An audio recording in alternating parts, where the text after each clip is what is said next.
ஈரோட்டிலே கவியரங்கம். நான் கவிக்கோவை 2வது முறையாக அன்று சந்திக்கிறேன். ஈரோடு புத்தக கண்காட்சியிலே கவியரங்கம். நானும் பழனி பாரதியும் சென்று கவிக்கோவினுடைய காரிலே ஏறுகிறோம். நாங்கள் இருவரும் பின்னால் அமர்ந்திருக்கிறோம். கவிக்கோ போகின்ற பொழுதே பழனி பாரதியிடம் கேட்டார், பாரதி இன்று கவியரங்கத்தில் எப்படி வரிசை வைத்துக் கொள்ளலாம் என்று கேட்டார். இதற்கு இடையில் அங்கே என்ன நடந்தது என்றால், அந்த கவியரங்கத்திற்கு என்னை அழைத்தார் ஸ்டாலின் குணசேகரன். 2005ஆம் ஆண்டு முதலாக ஈரோடு புத்தக கண்காட்சி அவர் அன்றுதான் தொடங்குகிறார். என்னை அழைத்தார். அதற்கு பிறகு பழனி பாரதி எல்லாம் அழைத்து விட்டார். CKK அறக்கட்டளை என்கின்ற அமைப்பு ஈரோட்டிலே, அங்கே இளந்தேவன் தலைமையிலே ஒரு கவியரங்கம், அதற்கு நான் போயிருக்கிறேன். அங்கே ஒரு துண்டு சீட்டு அரங்கத்திலே கொடுத்தார்கள். அதிலே கவிக்கோ தலைமையிலே கவியரங்கம், பழனி பாரதி, யுகபாரதி மற்றும் பல கவிஞர்கள் பாடுவார்கள் என்று போட்டிருந்தது. என் பெயரை எல்லாம் போடவில்லை. ஸ்டாலின் குணசேகரன் இந்த சீட்டை கொடுத்திருந்தார். நான் அவரை பார்த்ததே கிடையாது. இப்பொழுது நல்ல நண்பர்.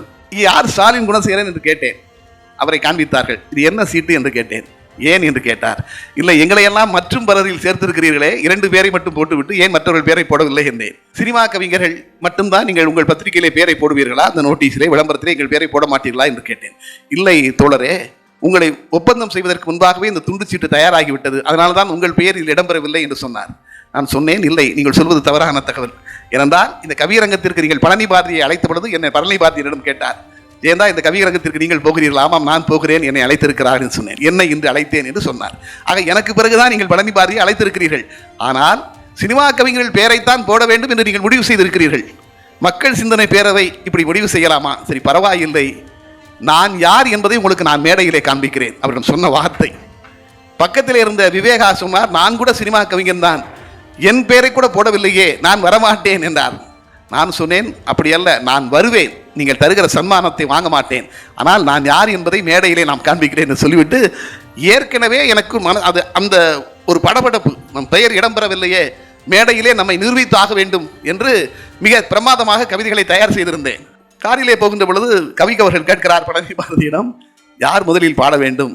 பழனி பாரதி சொன்னார், முதலில் பேரை சொன்னார், விவேகா பாட வேண்டும், ரேவதி என்ற ஒரு கவிஞர் இருக்கிறார், அதற்கு பிறகு யுகபாரதி பாடட்டும், அதற்கு பிறகு நான் பாடுகிறேன், கடைசியாக ஜெயந்தா பாடட்டும் என்கிறார் பழனி பாரதி. ஆனால் கவிக்கோ சொன்னார், இல்லை இல்லை, வேண்டாம் வேண்டாம், முதலில் இந்த தம்பி பாடட்டும்.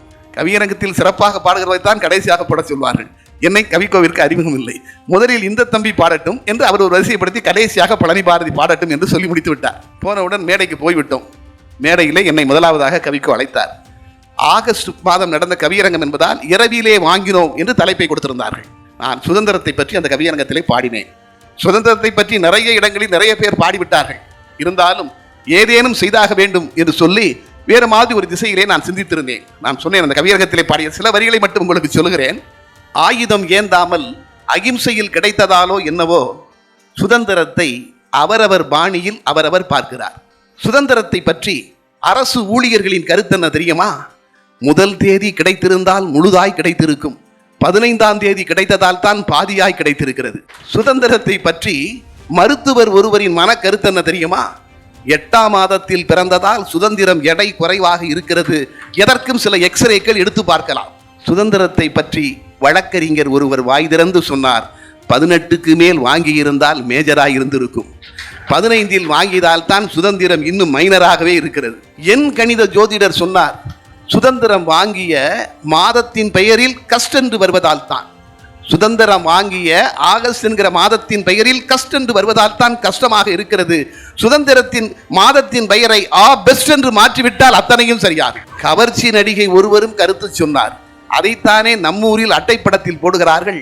கவர்ச்சி நடிகை சொன்னார், 47இல் வாங்கியதற்கு பதில் சுதந்திரத்தை 27இல் வாங்கியிருந்தால் இன்னும் கொஞ்சம் இளமையாய் இருந்திருக்கும், இருந்தாலும் பரவாயில்லை, இரவிலாவது வாங்கினார்களே. யார் இவர்களுக்கு எடுத்துச் சொல்வது? யார் இவர்களுக்கு எடுத்துச் சொல்வது? சுதந்திர நாளில் கொடிகளை குத்துவதற்கு தரப்படுபவை குண்டூசிகள் அல்ல, அவை தேசத்திற்காக மெலிந்த தியாகிகளின் உடல். தடவி பாருங்கள், தடியால் அடிபட்டு தலை மட்டும் இங்கே இருக்கும். இப்பொழுதெல்லாம் சுதந்திர நாளில் கொடியேற்ற வரும் எங்கள் தலைவர்கள் கூட ஒரு ஆள் வைக்கிறார்கள், கொடிக்கயிறை இழுப்பதற்கென்று.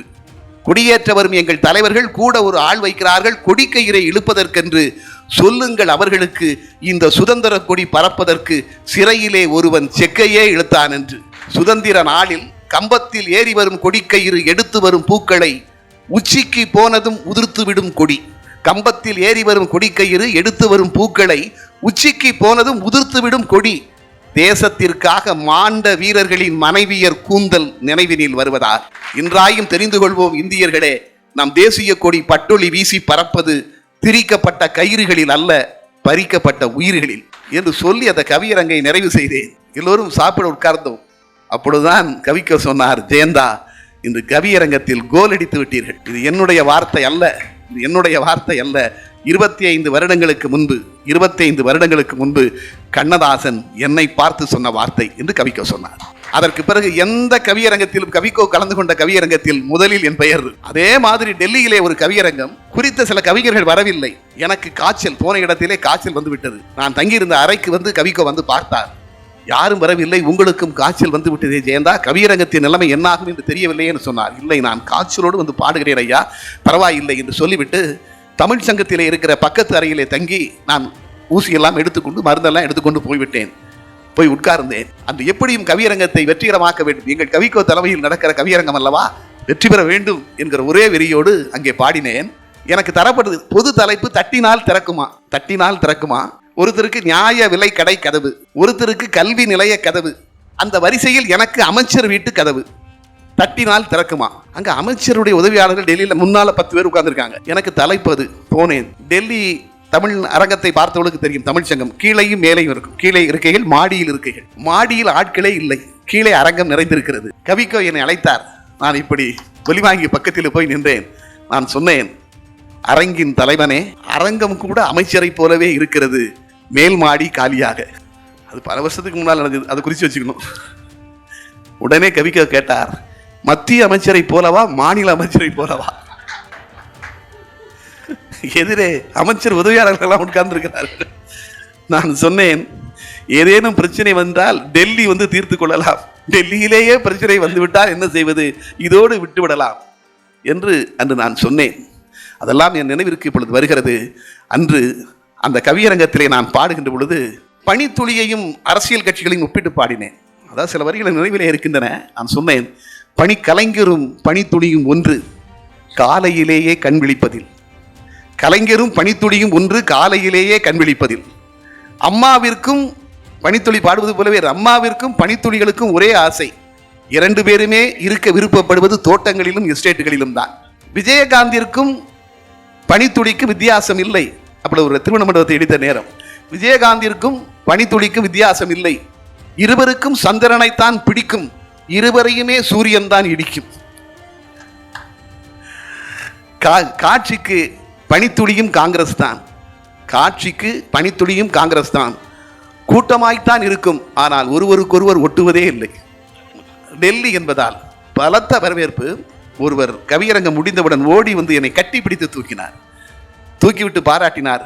எதிரே இருந்த பாலகிருஷ்ணன் IAS, அப்பொழுது அவர் தேர்தல் கமிஷனுடைய துணை கமிஷனர், அவர் அன்று இரவு தன்னோடு தான் சாப்பிட வேண்டும் என்று என்னை கேட்டுக்கொண்டார்.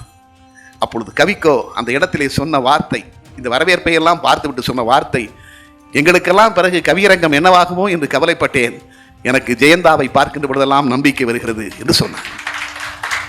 அப்படிப்பட்ட வணக்கத்திற்குரிய எங்கள் கவி மாமணி அவர்களும் வணக்கத்திற்குரிய கவிக்கோ அவர்களும் எங்களுக்கு தந்த அந்த ஆதரவு தான், எங்களுக்கு தந்த அந்த கற்பித்தல் தான் எங்களை இந்த அளவிற்கு கொண்டு வந்திருக்கிறது என்பதில் இரண்டாவது கருத்தே இல்லை.